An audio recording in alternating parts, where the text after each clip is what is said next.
I'm afraid that I have to begin this story with more sad news. My last story started with the death of a rooster. This time is the death of the baby chick standing on the far right in this clip. She died a week after the rooster. I have never lost two chickens to a disease within a week. It's kind of a small pandemic to me. 2020's rainy season was the longest ever recorded, raining on and off for 40 days straight. I suspect that wetness and humidity surrounding the chicken coop has had something to do with the epidemic. I buried her underneath a persimmon tree just a couple of feet from where the rooster was buried.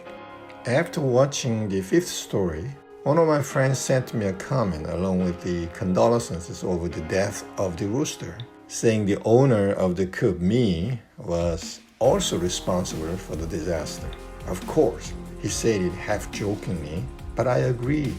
It's my fault. I have so much regret, so many ifs in my mind. If I had spotted signs that the chick was sick earlier, or if I had known that long rainy season would have such a destructive effect on the chickens. With the tiny epidemic in the coop, I couldn't help but thinking of the COVID-19 pandemic. My first thought, as a historian, was whether there was a precedent in history which would warn us how dangerous the COVID-19 might be. Yes, we do have one. It's known as the Spanish flu of 1918.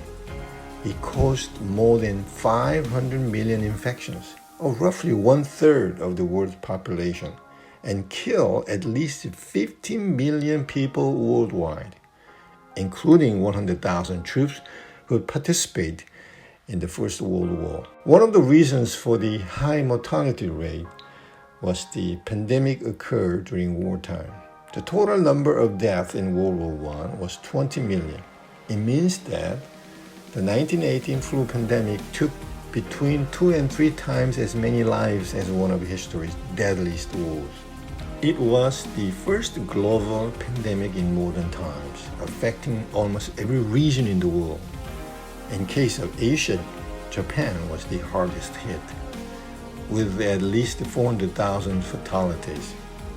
At first, the pandemic was known as the sumo flu in Japan because the first victims of the pandemic were a group of sumo wrestlers. There was not much the health authorities or government could do to stop the spread of the super virus, except for providing the public with guidelines for avoiding infection, wearing face masks, washing hands, and maintaining social distances. Nevertheless, people responded casually to the warning. As the first wave of the pandemic seemed to calm down by the summer of 1918, that complacency led to a second wave from October through December of that year, which brought the highest death rate. It wasn't just Japan. It was a worldwide phenomenon, which made the pandemic incredibly destructive in terms of casualties. We rarely heard about the pandemic of 1918 before COVID-19 broke out. If we had known more about the pandemic of 1918, we may well have responded to the present pandemic much differently. Who should have the prime responsibility? Historians are responsible, like myself.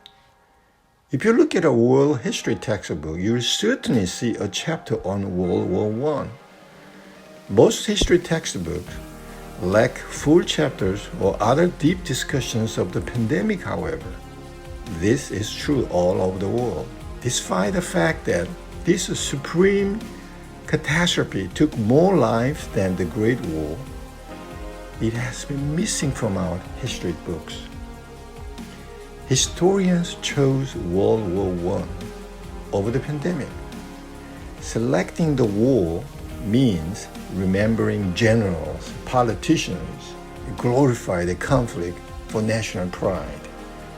By omitting the pandemic, however, we have forgotten the nurses, the civilian volunteers, the real heroes of the time.